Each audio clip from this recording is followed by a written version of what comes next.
반갑습니다. 참포도나무병원 척추내시경센터 홍영호 원장입니다. 오늘은 "알고 보니 허리 통증 유발하는 이 운동 절대 하지 마세요."라는 약간 자극적인 타이틀을 가지고 왔습니다. 지금 정말로 100세 시대가 다가오고 있습니다. 뭐 저도 이제 지금 40 중후반이거든요. 제가 이제 몇 년 있으면 이제 50이 되는데 어 요즘에 그런 그 가속노화, 감속노화, 저속노화 이런 얘기들을 되게 많이들 하고 있습니다. 그래서 이제 많은 분들 TV에서도 그런 얘기들을 하시는 분들이 많이 있고 맞아요. 제가 자료를 하나 봤는데 어 1952 년도에 이제 프랑스에서 프랑스에서 1952 년도에 프랑스에 살고 있는 30세 여성의 기대 수명이 그때 44.7 년이라고 합니다. 그러니까는 1950 년대에는 이제 나중에 늘어나는 수명을 계산했음에도 불구하고 이제 30세 여성이 44.7을 더하면 74.7 세까지는 살 수 있을 것 같다라고 예상을 했다는 거죠. 근데 비슷한 이제 자료가 2005 년도에 있는데 2005 년도에 프랑스에 살고 있는 40세 여성의 기대 수명이 44.7 년입니다. 그러니까는 84.7 세까지 살게 될 거라는 거죠. 근데 그게 2005 년도거든요. 지금 또 20 년이 지났습니다. 그래서 지금 시점에서 그런 자료가 있진 않은데 어쨌든 지금 2000 년대에 들어와서 이제 우리나라도 지금 여성의 평균 수명이 거의 80 정도가 되거든요. 이제 앞으로 이제 세월이 20 년, 30 년, 50년 이렇게 세월이 흐르면서 평균 수명은 더 늘어날 겁니다. 근데 이 긍정적인 부분은 뭐냐면 그만큼 젊은 시절이 이제 길어지고 있다. 그러니까 액티브하게 활동을 할 수 있는 나이가 길어진다라는 얘기죠. 그래서 지금 노인의 우리나라에서 행정적으로 노인의 정의는 만 65 세죠. 만 65 세가 되면 지하철이라든지 버스라든지 이런 부분에서도 이제 혜택을 받고 이렇게 여러 가지 이제 사회적인 혜택들이 있지만 많은 사람들한테 이제 "노인에 대한 정의가 어느 정도 되는 것 같냐? 몇 살 때쯤부터 노인이라고 정의할 수 있을까?"라고 물어봤을 때 보편적으로 사람들이 하는 대답은 70대 초반 정도가 됩니다, 현재 우리나라에서요. 그만큼 노인이라는 이 노인이라는 이 단어의 정의에는 여러 가지 이제 기능적인 부분들이 쇠퇴를 하게 되고 그다음에 그 기능이 떨어짐으로써 사회 활동에 제약을 받고 그다음에 여러 가지 만성 질환들도 겪게 되는 그런 것들이 다 내재가 되어 있는데 그 나이 자체가 점점점점점 더 뒤로 밀리고 있다는 겁니다. 그래서 경제 활동도 더 이제 늦은 나이까지 할 수 있게 되는 것이고 그래서 이런 이 사회적으로도 이제 생산성이라고 하죠. 사회의 생산성을 만들어내는 데도 기여를 할 수 있고 그렇게 되는 부분인데 오래 살게 되는 거는 마냥 좋지만은 않습니다. 이제 어르신들이 "죽지 못해 산다."라는 얘기를 많이들 들어보셨을 겁니다. 그게 농담 반이지만 정말로 진심이 반쯤 담겨 있거든요. 이게 더 이상 재밌는 것도 없고 이제 자식들은 다 바쁘게 살고 있고 친구들을 만난다든지 지인들을 만난다든지 했을 때도 매일 똑같고 그렇다는 거죠. 근데 거기에 이제 만성 질환들까지 겹치게 되는 거죠. 그러면 뭐 죽을 병은 아닌데 계속해서 이제 스스로를 이제 괴롭히는 그런 증상들이 생기게 되는 겁니다. 그 대표적인 질환 중에 하나가 이제 척추 질환이죠. 목 디스크, 목 협착증, 그리고 허리 디스크, 허리 협착증, 전방 전이증 여러 가지 이제 척추 질환들이 있고 그런 질환들 때문에 주사 치료도 받고 수술을 받고 그렇게 했는데도 어 또 이제 또 잠깐 괜찮다가 또 다시 아파지고 이런 것들을 이제 반복을 하시게 되거든요. 사실 병이 없는 상태에서 관리를 잘 해서 병이 안 생기게 하는 게 사실 더 중요합니다. 그래서 젊은 시절부터 이게 관리가 돼야 되고 요즘에 그런 영양제라든지 이제 보조식품들 있죠. 그런 쪽도 보면 노화와 관련된 분야들이 엄청나게 전 세계적으로 엄청난 이제 판매를 이제 하고 있는 상태고 그만큼 전 세계적으로 많은 사람들이 그거에 대해서 관심을 가지고 준비를 하고 있다는 거죠. 그래서 이 척추 질환뿐만 아니라 무슨 관절 질환들 그리고 뭐 내과적인 질환들에 대해서도 다 준비를 하고 관리가 필요한 시대가 됐습니다. 저도 요즘에 예전보다는 훨씬 더 관심을 가지고 있는 상태이고요. 그래서 제가 오늘 말씀드릴 내용은 운동을 해야 됩니다. 운동을 해야 되는데 운동을 잘못하게 되면 몸을 더 망가뜨릴 수 있거든요. 그래서 허리 통증을 유발할 수 있는 운동들을 하지 마시라는 내용을 가지고 나왔습니다. 먼저 알고 보니 허리 통증 유발하는 이 운동 정답부터 한번 보실게요. 절대 하지 마세요. 제가 실제로 진료실에서 환자분들한테 "이 운동은 앞으로 죽을 때까지 절대 안 하는 겁니다."라고 설명을 하고 있습니다. 첫 번째는 스쿼트입니다. 스쿼트. 두 번째 스쿼트고 그리고 좀 빠졌네요. 첫 번째가 죄송합니다. 이게 첫 번째가 첫 번째가 이제 스쿼트이고 두 번째가 데드리프트입니다. 그리고 세 번째가 레그 프레스가 되겠습니다. 스쿼트, 데드리프트, 레그 프레스. 이 세 가지 운동을 이 척추 질환 환자분들한테 "절대 하지 마세요."라고 제가 가르쳐 드립니다. 근데 많은 분들이 의아해하실 수 있는 내용입니다. 스쿼트 데드리프트는 벤치프레스와 함께 웨이트 트레이닝의 3대 운동이라고 부르고 있습니다. 그만큼 그 근육을 강화하는 게 중요하다는 뜻이거든요. 근데 스쿼트, 데드리프트, 레그 프레스 이 세 가지 운동이 튼튼하게 하는 부위는 어디냐면 아래 허리와 그리고 엉덩이입니다. 물론 대퇴 뒷근육, 함스트링이라고 하죠. 대퇴 뒷근육도 어느 정도 튼튼해지기는 하는데요. 이게 운동을 해 보면 함스트링을 집중적으로 이제 튼튼하게 하는 운동은 레그 컬이라는 운동이 따로 있습니다. 엎드려서 무릎을 접는 거죠. 이제 무게를 걸어 놓고요. 그 레그 컬이라는 운동을 해 보시면 레그 컬이 정말로 무게가 잘 늘지 않고 운동 자체가 굉장히 힘이 듭니다. 저도 이제 허벅지 운동하는 날에 이제 레그 익스텐션과 레그 컬과 그다음에 이너 사이라는 이 세 가지 운동을 하는데 레그 익스텐션은 무릎을 펴는 운동이고 그리고 이너 사이는 허벅지를 이렇게 오므리는 운동입니다. 이 두 가지 운동은 무게가 그런대로 좀 올라가고 운동이 그렇게 힘이 들지 않습니다. 근데 허벅지 뒷근육은 우리가 일상생활을 하면서 그렇게 많이 힘을 쓰는 근육이 아닙니다. 많이 쓰지 않는 근육은 운동을 하면 이 신경이 발달을 해서 안에 들어가고 그 힘 주는 거에 대해서 익숙해질 때까지 굉장히 힘이 들고 다른 근육에 비해서 근육이 잘 늘지가 않습니다. 그래서 뭐 말씀드리는 요지는 이 스쿼트, 데드리프트, 레그 프레스가 함스트링이 약간 되기는 하지만 생각보다 많이는 되지 않는다는 뜻이죠. 그래서 이 스쿼트, 데드리프트, 레그 프레스 이 세 가지 운동이 강화시키는 근력은 코어 중에서 강화시키는 부분은 허리와 엉덩이가 되겠습니다.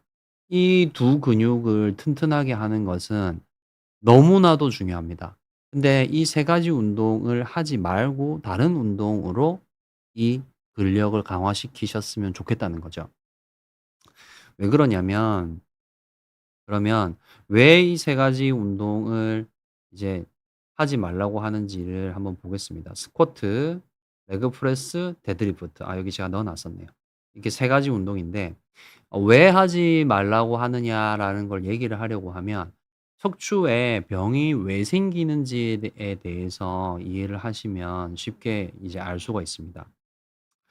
어 요거에 대해서 말씀을 드릴 거고 척추 관절을 보존을 하면서 코어 근육, 허리와 엉덩이를 어떻게 튼튼하게 할 수 있느냐라는 거죠. 코어 운동을 할 때 하중이 걸리는 방향이 있습니다. 방향. 그 방향이 척추는 이제 한 마디가 세 개의 관절로 구성이 되어 있습니다. 앞에 디스크라는 연골판이 들어 있는 관절이 있고요. 그리고 뒤쪽에서 위에 뼈와 아랫 뼈가 요렇게 만나게 됩니다. 윗뼈가 뒤쪽에 있고 아랫뼈가 아래쪽에 있습니다. 이렇게 딱 걸려 있는 구조죠. 그래서 이게 두 개 좌우로 들어 있어서 토탈 세 개의 관절이 들어 있는데 어 위아래로 이 연골판이 디스크 연골판이 위아래로 하중을 받는 게 좋지 않고 그리고 위에 뼈가 아랫 뼈보다 앞으로 쏟아지는 힘 이 힘을 받는 상태가 척추의 노화를 더 조장을 하게 됩니다. 더 빨리 손상이 된다는 거죠.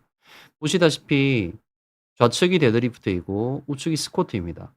둘 다 수직으로 척추를 세워 놓고 하는 운동이거든요. 데드리프트 할 때 약간 굽혀져 있죠. 굽혀져 있을 때는 또 위에 뼈가 아랫 뼈보다 앞쪽으로 빠지는 힘을 받게 됩니다.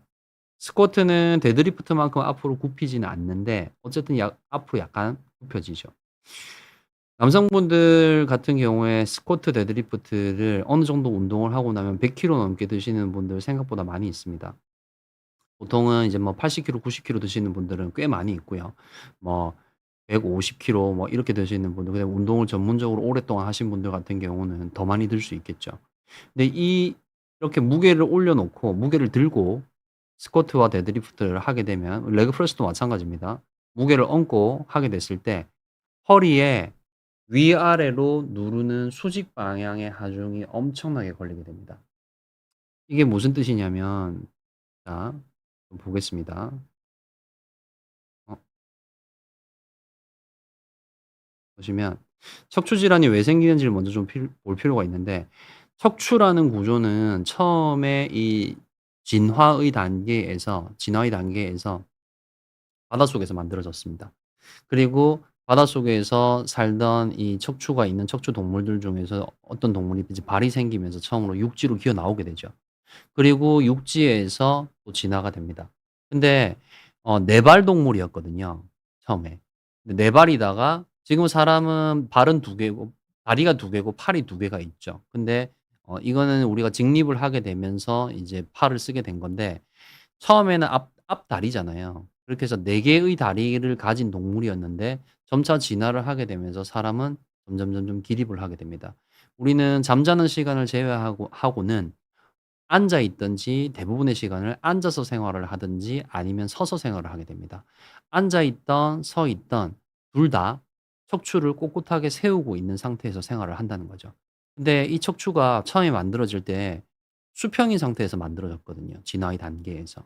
그래서 처음에 이 수평인 척추는 수직으로 세워져 있는 인간의 척추하고 비교했을 때 수직 하중을 그렇게 많이 받질 않는 거죠. 이 슬라이드를 보시면 사람은 이렇게 기립을 해서 살고 있습니다. 좌측은 개의 엑스레이인데 척추가 이렇게 땅하고 수평으로 있는 상태이죠. 그래서 여기 뼈하고 뼈 사이에 연골판이 들어 있을 건데 이 연골판이 수직 하중을 그렇게 많이 받는 상태가 아니라는 거죠. 척추의 질환의 시작은 연골판의 노화입니다. 그리고 이 연골판의 노화는 이 척추에 걸리는 수직 하중에서 시작이 됩니다.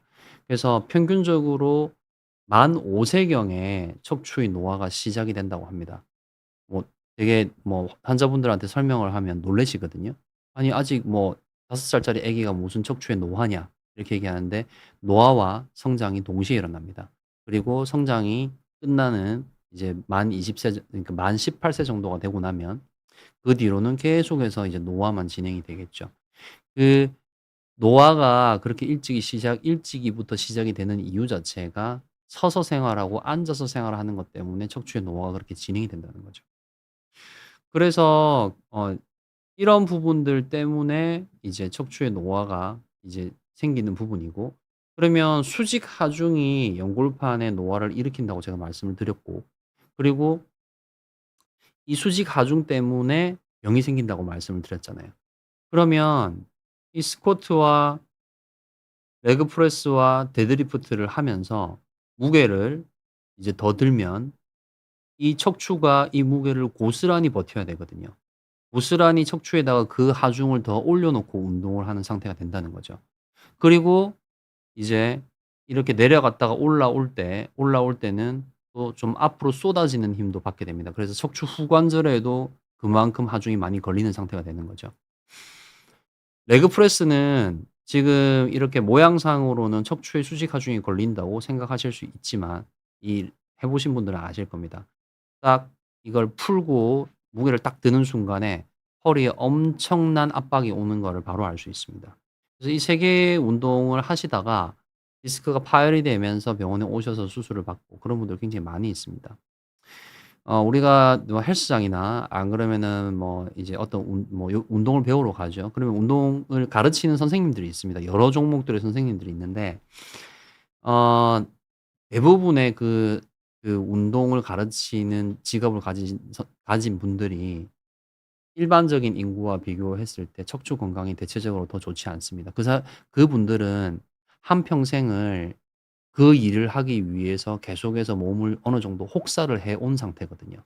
그래서 운동을 하지 않은 그냥 일반적으로 살고 있는 사람과 비교했을 때 척추 건강이 더 좋지 않다는 거죠. 특히나 무게를 엄청나게 드는 종목들을 하는 뭐 역도라든지 그리고 뭐 웨이트 트레이닝 보디빌더들 이런 분들이 보시면 척추 건강이 되게 좋지 않습니다. 그러면 이렇게 이 세 가지 운동을 통해서 허리와 엉덩이 근력을 강화시키려고 하는 것인데 "이 운동을 하지 마라." 그러면서 그 근력은 강화를 하라는 거거든요. 그래서 제가 추천을 하는 운동이 그러면 척추 관절을 보존을 하면서 망가뜨리지 않으면서 코어 근육을 튼튼하게 하는 방법이 뭐냐? 코어 운동을 할 때 하중이 걸리는 방향에 대해서 제가 말씀을 드렸죠. 데드리프트 스쿼트고 그 근육을 강화시키려고 하면 그 근육에다가 힘을 써야 되겠죠. 근데 하중이 걸리는 방향을 바꾸면 연골판이 직접적으로 위아래로 눌리는 하중을 받지 않는 상태로 운동을 하게 되면 그걸 예방을 할 수 있다는 겁니다. 그래서 가장 대표적인 운동이 브릿지죠.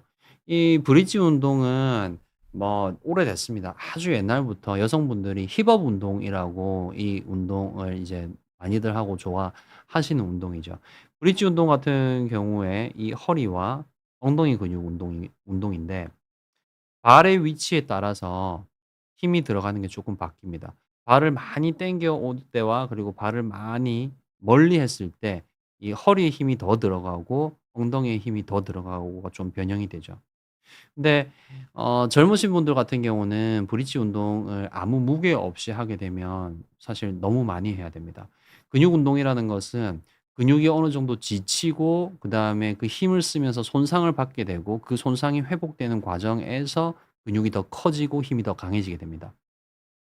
그래서 그 정도로 근육을 지치고 어느 정도의 손상을 주는 운동을 하려고 하면 뭐 젊으신 분들 20대, 30 대, 40대 정도까지도 하라고 하면 몇백 개를 해야 됩니다.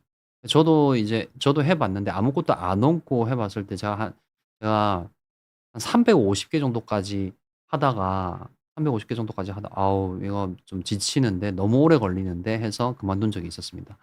그래서 적절한 하중이 필요합니다. 그래서 브릿지 운동에다가 하중을 얻는 거죠.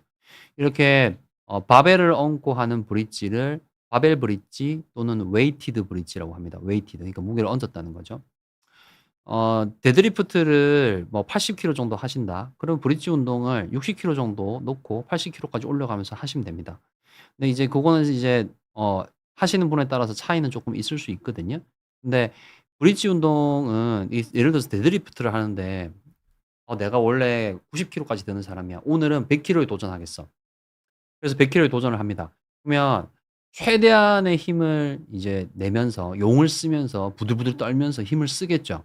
근데 그 과정에서 자기가 들기 힘든 무게를 드는 그 과정에서 허리는 굽어져 있고 이제 허리를 펴려고 노력을 하겠지만 한계치의 무게를 하게 될 때는 허리가 점점 굽어지게 됩니다.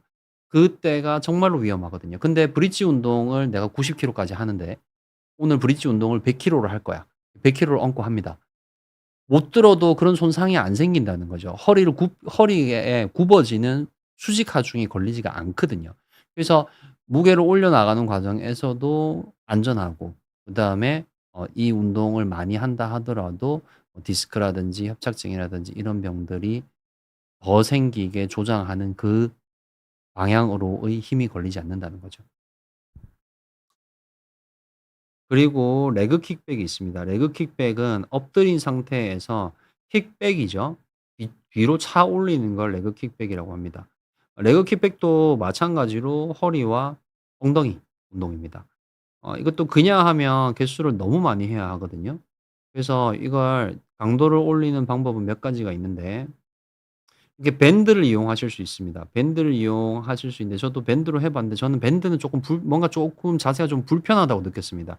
이게 다리를 뒤로 뻗게 되는데 이 다리를 위로 더 들어 올려 줘야지 엉덩이 근육하고 허리 근육이 좀 더 이제 수축이 되겠죠. 그래서 이 방향이 바뀌게 되면은 또 이 밴드가 길이가 짧아지면서 힘이 많이 안 걸리거든요. 그래서 저는 요렇게 하지 않고 모래주머니를 차고 합니다. 현재 저는 이제 양쪽 다리 한쪽 다리에 10 킬로를 차고 레그 킥백을 하고 있습니다. 10 킬로, 10 킬로를 차고 레그 킥백을 하는 거죠. 10 킬로 정도 되면 생각보다 좀 힘듭니다. 처음에 한 세트를 저는 15 개씩 하고 있는데 첫 세트를 할 때는 괜찮은데 두째 세트쯤 되면 두째 세트가 끝날 때쯤 되면은 이제 근육이 지치는 게 느껴집니다. 힘이 들기 시작하죠.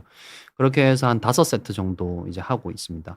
무게는 좀 더 올려갈 예정인데 모래주머니는 온라인에 검색하시면 여러 브랜드들에서 팔고 있습니다. 그래서 뭐 250 그램부터 있거든요. 250 그램, 그다음에 500 그램, 1 킬로, 2 킬로, 3 킬로, 4 킬로, 5 킬로까지 이제 판매가 되고 있습니다.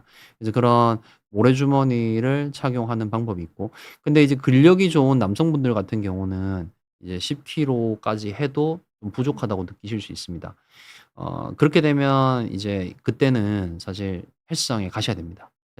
지금은 이제 집에서 간단하게도 할 수 있는 방법으로 설명을 드리고 있는데 헬스장에 가셔 가지고 케이블 머신이 있습니다.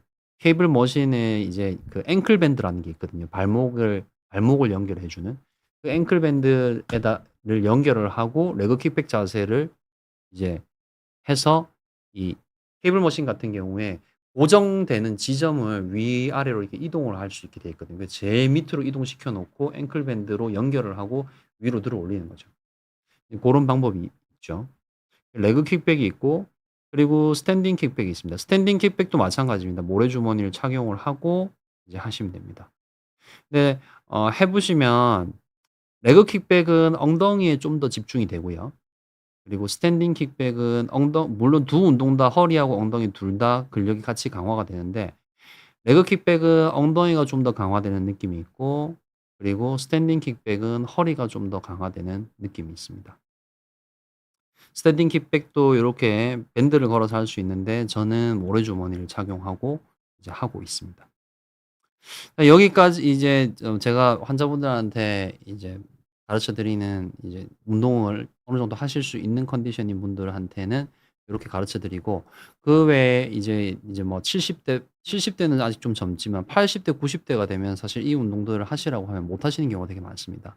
그 운동에 대해서는 질문 들어온 거 답변을 좀 하고 그리고 다시 또 이어나가 보도록 하겠습니다. 님께서 이제 53세 여성. 저희 어머님이 허리 디스크가 있으신데 직업이 베이비시터셔서 어쩔 수 없이 허리에 부담되는 동작을 많이 할 수밖에 없는데 집에서 할 수 있는 도움되는 운동 하나만 추천해 주세요. 이 질문 아까 되게 일찍 들어오셨거든요. 그래서 이미 이제 이거에 대해서는 답변이 된 것 같습니다. 그래서 브릿지 운동 그리고 레그 킥백, 스탠딩 킥백 하시면 도움이 될 것 같습니다. 엘리 님께서 "선생님 5년 전 스모 선수도 들기 어려운 짐 들고 나서부터 24 시간 허리 엉덩이 너무 아픈데 MRI는 한마디 약간 퇴행이에요. 디스크 아니라 심한 근육, 인대 손상이 원인일 가능성이 있나요?" 가능성이야 있죠. 가능성은 있는데 대체적으로 이제 우리가 파열이 잘 되는 근육의 종류라는 게 있습니다. 근데 허리 쪽하고 엉덩이 쪽 근육은 그렇게 쉽게 파열이 일어나지는 않거든요. MRI까지 찍어 보셨고 거기서 이제 약간의 퇴행이라는 얘기를 들으셨다라고 하면은 근육이나 인대 손상일 가능성은 그렇게 높을 것 같지는 않습니다. 근데 제가 뭐 엘리 님도 마찬가지입니다. 제가 지금 말씀드린 이 세 가지 운동을 좀 꾸준히 하시면 허리 통증에 도움이 될 수 있을 것 같습니다. 근데 운동을 했는데 통증이 더 악화되는 그런 양상을 보인다라고 하면 당연히 운동을 좀 이제 뭐 쉬셔야 되고요. 호혜 엄마님께서 저는 경추 척수증 수술을 한 지 1 년이고 허리 척추 유압술 받은 지 4 개월 됐습니다. 너무 힘든 시간을 보내고 있습니다. 많이 힘드실 것 같아요. 네. 척수증이라고 지금 말씀하셨어요. 척수증은 척수가 눌리는 상태를 얘기를 하는 겁니다. 그래서 경추 척수증은 목에서 이제 척수라고 하면 단어들을 어려워하셔서 제가 신경줄기라고 표현을 하거든요.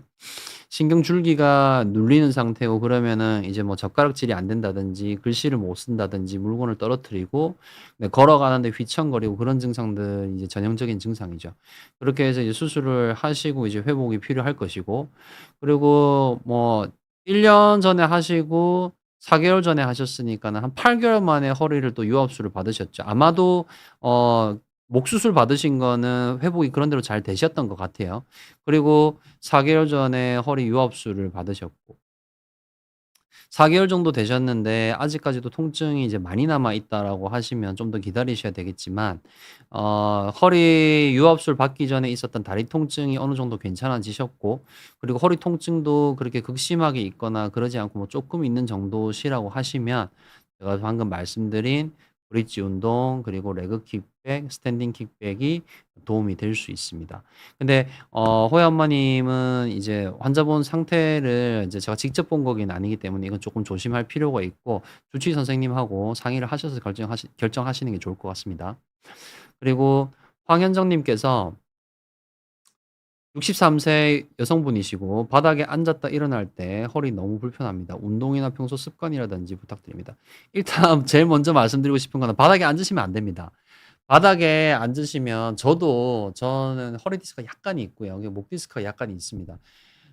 저도 애들이랑 이제 놀아 주고 하다 보면은 이제 뭐 바닥에서 앉아서 이렇게 이제 뭐 놀아 주고 그럴 때가 있습니다. 그럴 때 일어나게 되면 아구구구 하거든요. 허리가 바로 안 펴지고. 그거는 이상한 게 아닙니다. 바닥에 앉아서 막 20 분, 30분 이상 막 1 시간씩 바닥에 앉아 있다 일어나면 허리가 바로 펴지시는 분보다는 바로 안 펴지시는 분이 훨씬 많고 천천히 펴게 되고 그걸 억지로 빨리 피려고 하다가 허리 삐끗하고 그런 경우가 생기거든요. 그래서 황현정 님은 제일 먼저 하셔야 되는 거는 바닥에 앉았다가 아니 그 바닥에 앉는 습관을 이제 고치셔야 되고 그거랑 비슷한 게 이제 이 얘기도 제가 환자분들한테 많이 말씀드리는 건데 우리 그 세면 이제 아침 저녁으로 씻으시잖아요. 그러면은 뭐 저는 양치를 먼저 하거든요. 그리고 양치하고 그다음에 뭐 세수하고 머리 감고 하겠죠. 근데 저는 세면대를 사용을 안 합니다. 양치할 때만 세면대에서 양치하고 무조건 아침이든 저녁이든 샤워기 앞에 서서 세수하고 머리를 감습니다. 근데 이제 많은 분들이 저녁에는 외출을 하고 귀가를 했기 때문에 집에 들어와서 다 벗고 샤워를 하시죠. 근데 아침에 일어나 가지고는 그 옷 벗고 이제 몸에 물 묻었으니까 닦아내고 하는 그 시간이 이제 아깝죠. 아침에 다들 바쁘시잖아요. 약간만 뭐 몇 분 차이 아닙니다. 약 한 3-4분 차이인데 아침에도 옷을 다 벗고 샤워기 앞에서 세수를 하시고 샤워기 앞에서 머리를 감으십시오.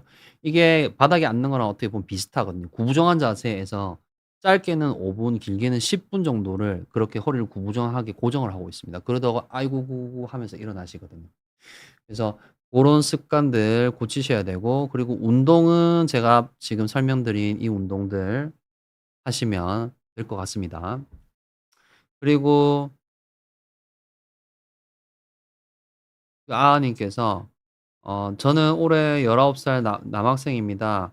20도 미만 특발성 자세 근육 불균형의 문제로 보여지는데 혹시 도움이 되는 운동이 있을까요? 그리고 완벽하게 영도까지 못 돌아가더라도 장기적으로 10도 미만으로 교정 가능할까요? 한쪽 골반 높이 다르고 척추가 기울었지만 회전은 없는 걸로 알고 있습니다." 근데 이 지금 질문은요. 사실 좀 대답드리기가 좀 곤란합니다. 이게 굉장히 복합적인 부분들이 필요하고 그다음에 지금 말씀하시는 부분이 측만증을 얘기하시는 건지 아니면 다른 얘기를 하시는 건지 조금 애매하게 질문을 주셨거든요. 근데 이거는 이렇게 방송상에서 이게 돌아올 수 있다 없다 그다음에 환자분들마다 또 이제 뭐 스트레칭이라든지 이 뭐 환자한테 맞춰 가지고 스트레칭하고 운동 같은 거 교육이 되어야 되거든요. 그래서 조금 답변이 좀 힘들 것 같습니다. 죄송합니다. 그래서 양미자 님께서 "저는 MRI 촬영 결과 전방 전이증 진단을 받았습니다. 전방 전이증 환자는 단전 운동 알려주시면 감사하겠습니다. 다들 운동을 알려달라고 하시는데 중간에 들어온 질문들이어서 그런 것 같습니다. 운동은 제가 방금 앞서 말씀드린 운동 하시면 됩니다. 전방전이증이 있으면 이제 전방전이증은 기본적으로는 진행을 하는 병입니다. 전방전이증은 뼈와 뼈가 어긋나는 병이거든요. 뼈가 이렇게 어긋납니다. 이렇게. 위에 뼈가 아랫뼈보다 앞쪽으로 빠지는 병이죠. 전방전위거든요. 전위증이 뼈가 어긋나는 병이고 어긋난 두 개의 뼈가 있겠죠.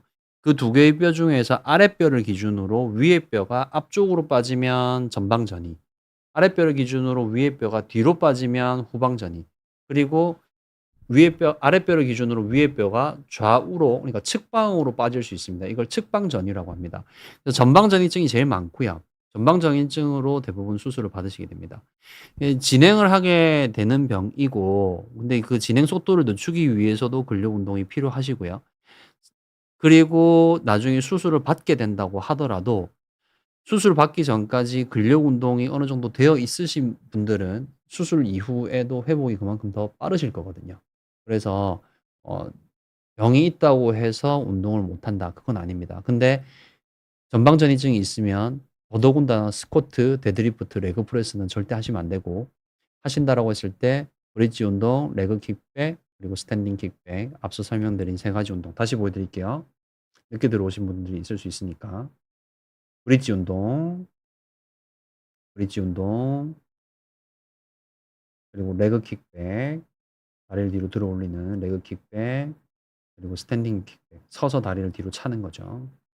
네, 이렇게 하시면 좋을 것 같습니다. 그리고 이뽕님께서, 네,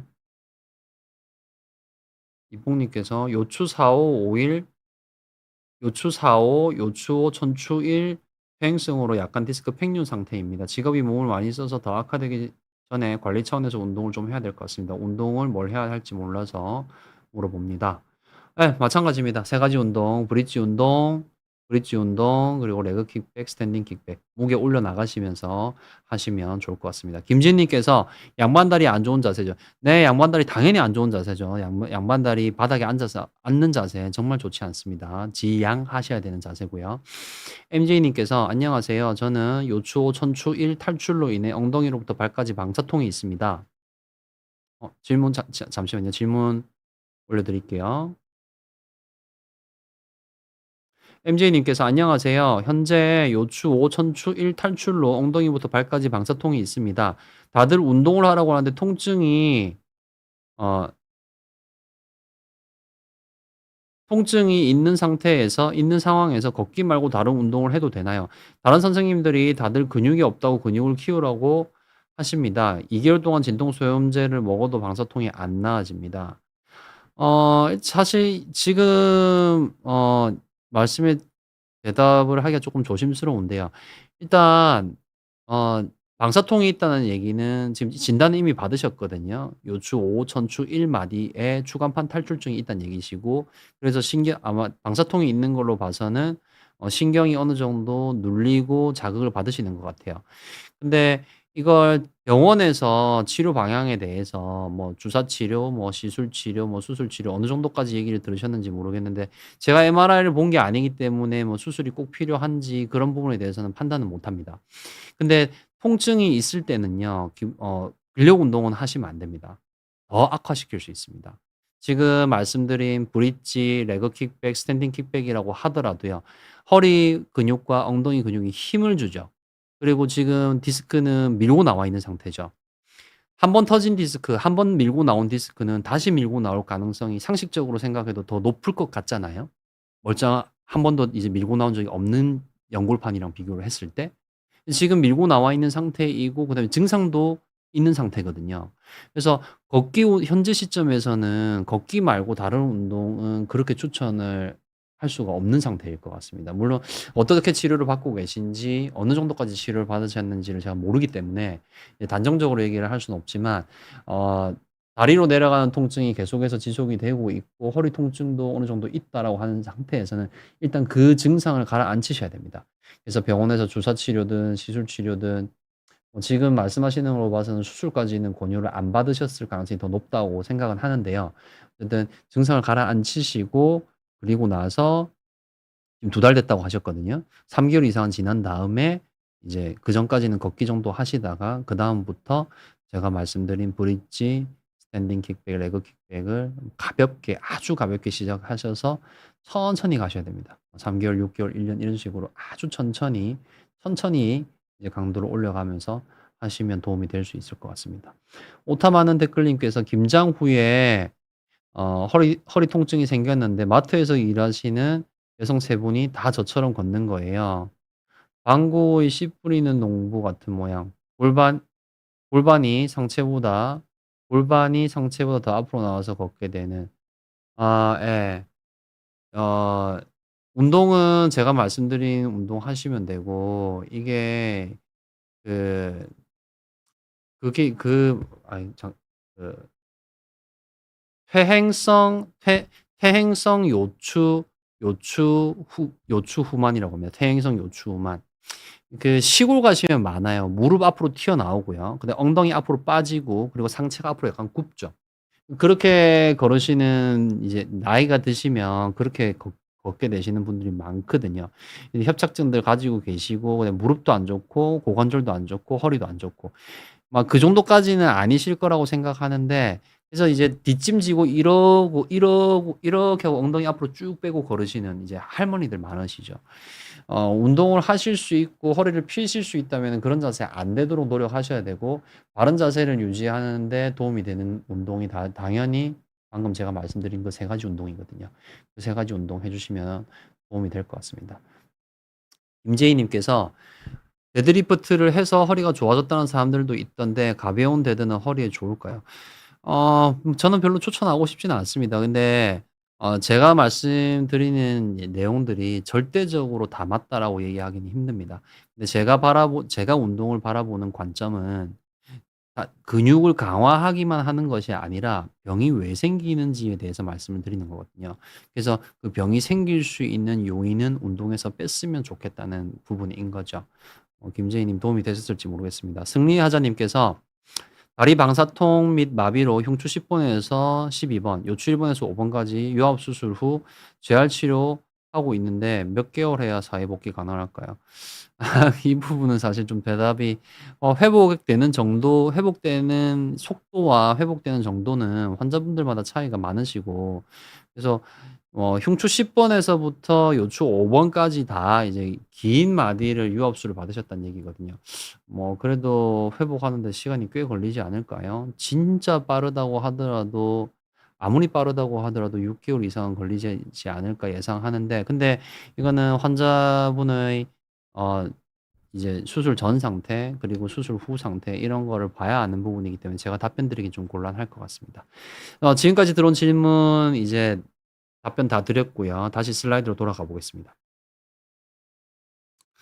앞서 말씀드린 이 3 가지 브릿지 운동, 레그 킥백, 스탠딩 킥백은 어느 정도 운동이 되시는 분들이 할 수 있는데 이제 70 대, 80 대, 90대 분들 같은 경우에 이 운동을 하라고 하면 하나조차도 못해 1 개도 못 하시는 분들이 생각보다 꽤 있으세요, 병원에 오신 분들은.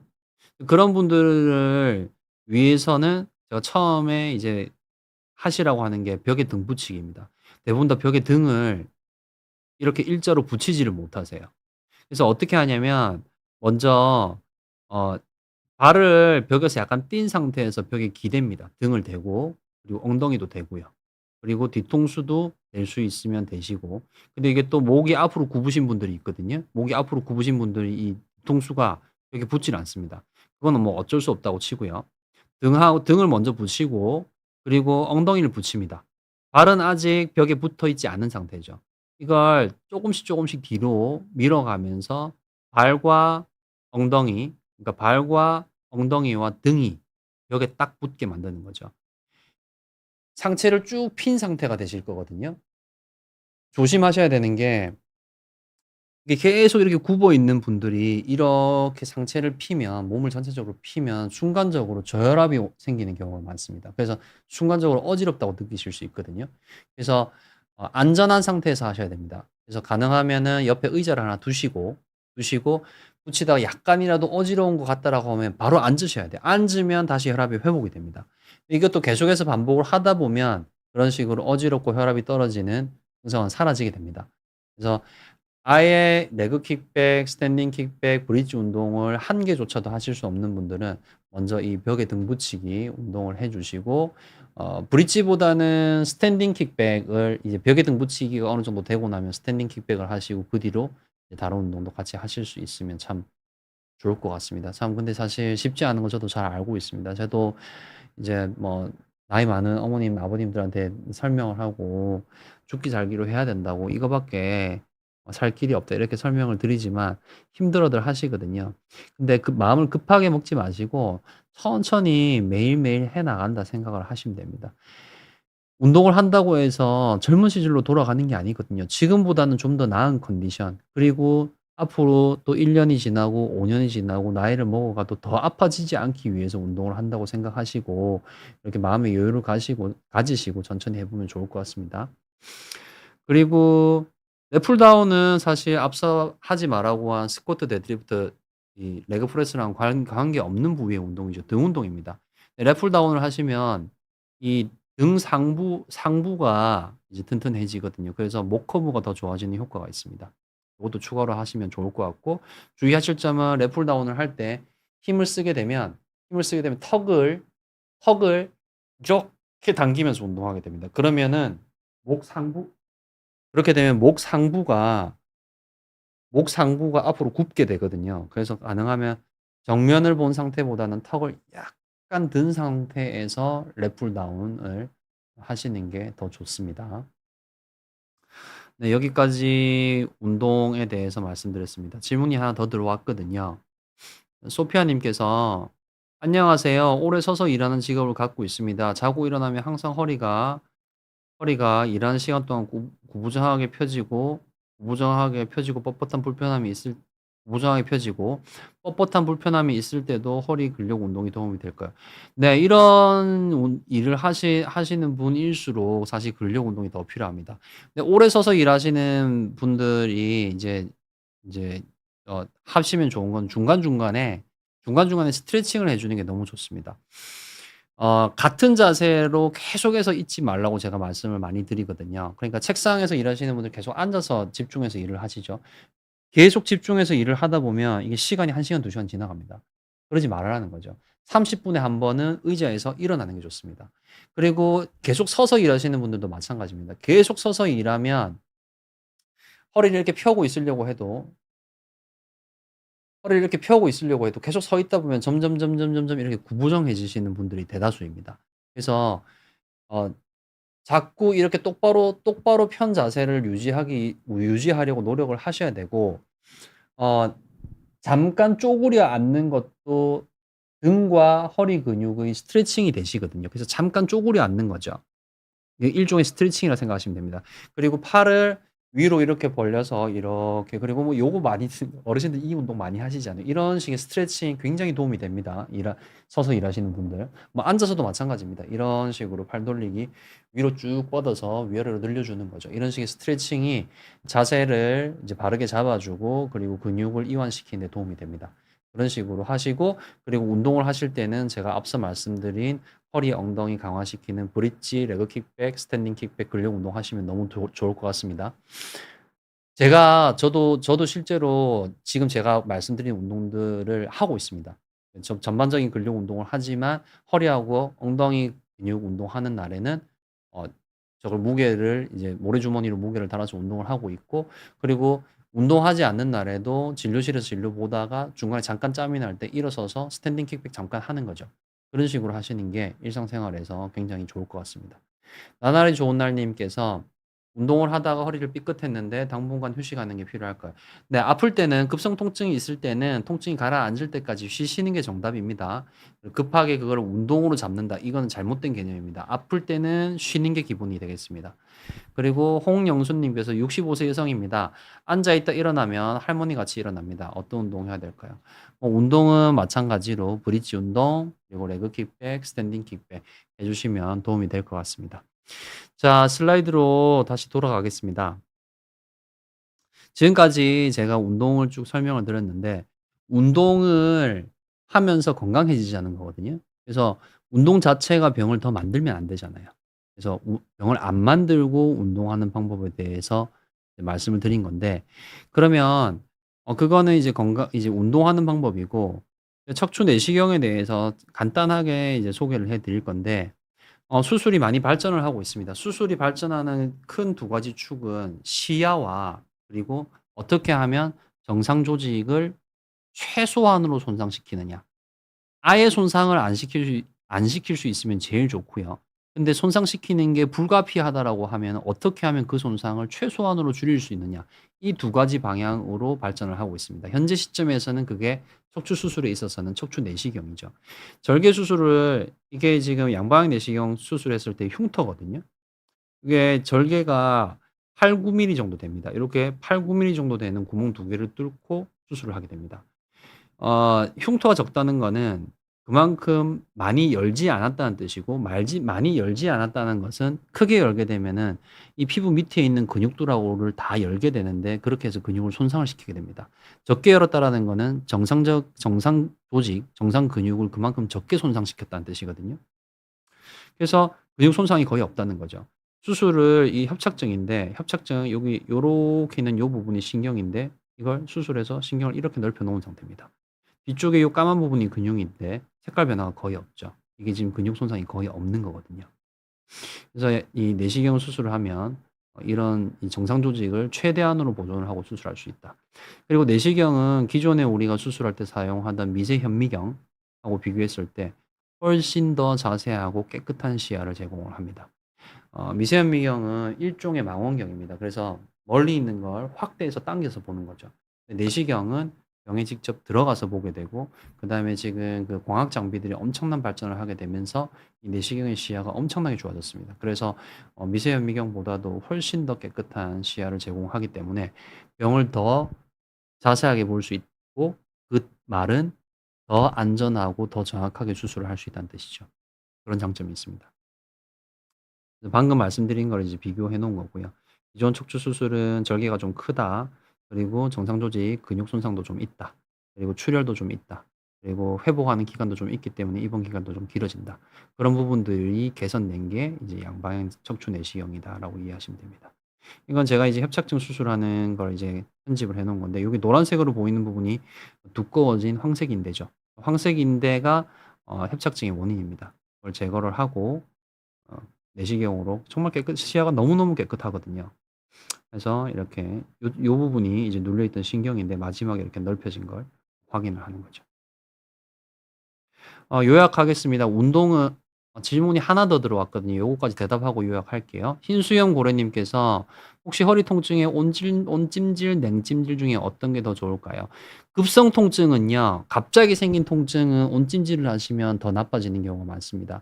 그래서 갑자기 뭐 허리 삐끗해서 아프고 하실 때는 냉찜질을 하시는 걸 더 권하고요. 만성적으로 이게 좀 지지부진하게 이제 아프신 분들이 있거든요. 그런 분들은 미지근한 온찜질도 좀 도움이 되실 수 있을 것 같습니다. 자, 다시 슬라이드로 돌아와서 요약하겠습니다. 브릿지 운동, 그리고 레그 킥백, 스탠딩 킥백 너무너무 좋은 운동이고요. 해 주시고, 그리고 이런 운동이 힘드신 분들 같은 경우에는 벽에 등 붙이기부터 해 주시고요. 그리고 이제 척추 전체 커브를 바르게 잡기 위해서 랩풀 다운 같이 해 주시면 도움이 될 것 같습니다. 그리고 수술은 이제 엄청나게 발전해 나가고 있고, 양방향 척추 내시경이 정말 괜찮은 방법이다 말씀드립니다. 네, 여기까지 하도록 하겠습니다. 저는 참포도 나무병원 척추내시경 센터장을 맡고 있는 홍영호였습니다. 감사합니다.